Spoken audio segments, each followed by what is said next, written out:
Nak ke bila kita setuh bak habis je orang marah. Rupa-rupanya bila setuh Houthi ni orang marah juga di Malaysia ni.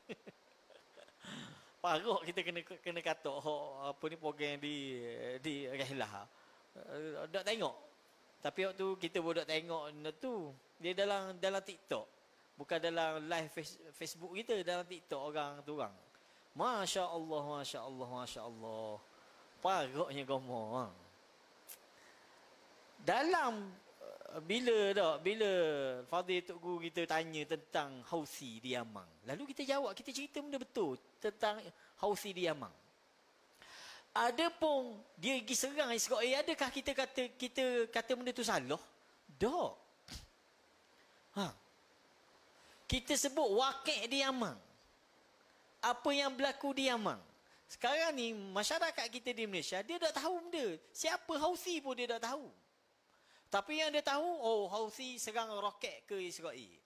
Tu pun tak tahu lagi kebenaran cerita tu. Kalau tanya syekh-syekh di Yaman, semua kata, tak, apa ni, tak pasti pun benda tu.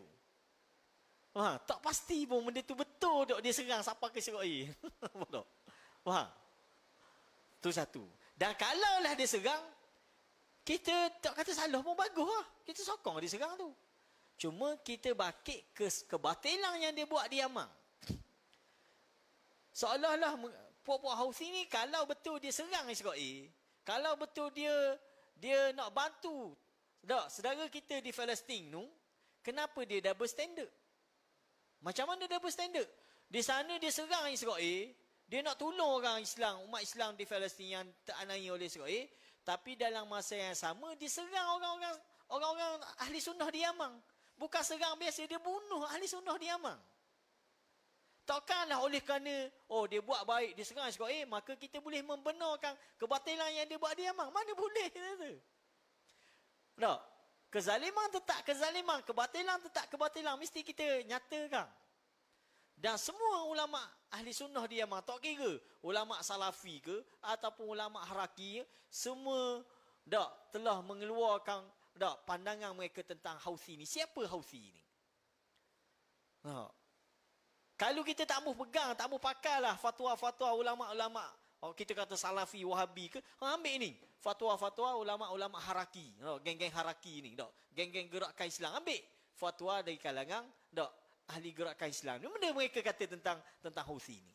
Yang paling terkini mereka bunuh Syekh Saleh Hantus, salah seorang ulama haraki di Yaman, yang dia buka pusat tahfiz, pusat pengajian, dia ada masjid dia sendiri.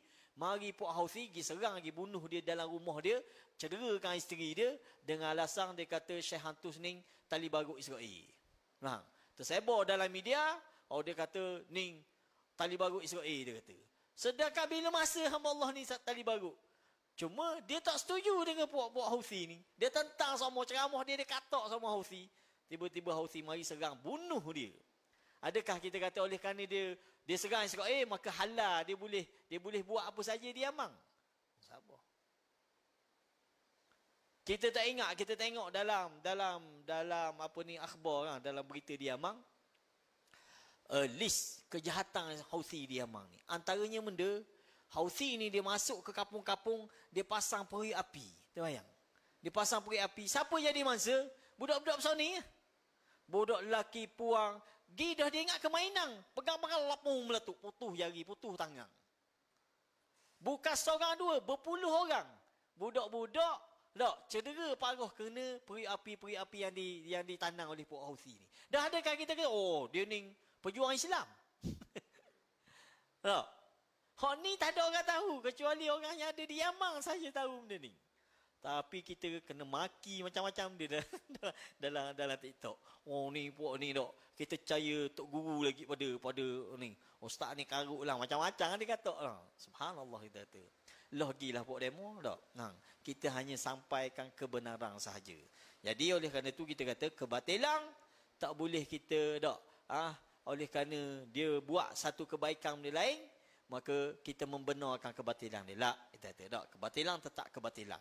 Hak mana dia buat baik, silakan dia buat baik, tak ada masalah.